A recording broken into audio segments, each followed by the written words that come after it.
কিরে, দুদিন তুই আসিসনি কেন? কি ধৈর্য দেওয়া যায়? এই, মরে গেছে। কে মারা গেছে? ম্যাম, ওটা তো এখন ডিসাইড করা হয়নি। কি বলিস? না মানে ম্যাম, দাদু মারা গেছে। দাদু? তুই তো আগের সপ্তাহে আসিসনি, তখন বলেছিস না দাদু মারা গেছে। ও, ওটা বলে দিয়েছি। কি যে বলি, এবার ঠাকুমাকে মেরে দি। না, আসলে ঠাকুমা মারা গেছে এই সপ্তাহে। ও, ঠাকুমা মারা গেছে। দাদুকে অনেক ভালোবাসতো মনে হয়, তাই না? কি করে মারা গেল?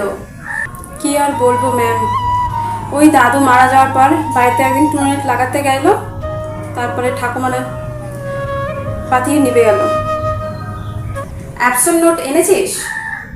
হ্যাঁ ম্যাম, নিয়ে আসছি তো।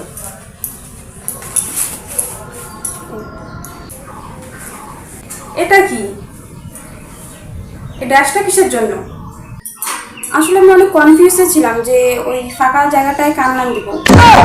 কি আবল তাবল বলছিস? কিরে, আবার কেন আসিসনি দুদিন? ম্যাম, দাদু। হ্যাঁ, মিথ্যা বলবি না।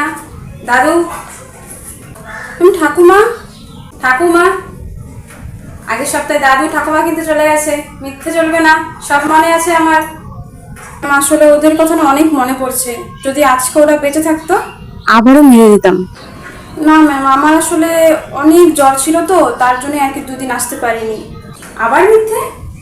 এই তোকে না আমি দেখলাম, সেদিনকে দেখলাম মার্কেটে ঘুরছিলি, এই শাড়ির দোকানে ঢুকলি, মিথ্যে কেন বলছিস? না না ম্যাম, আপনি ভুল দেখেছেন।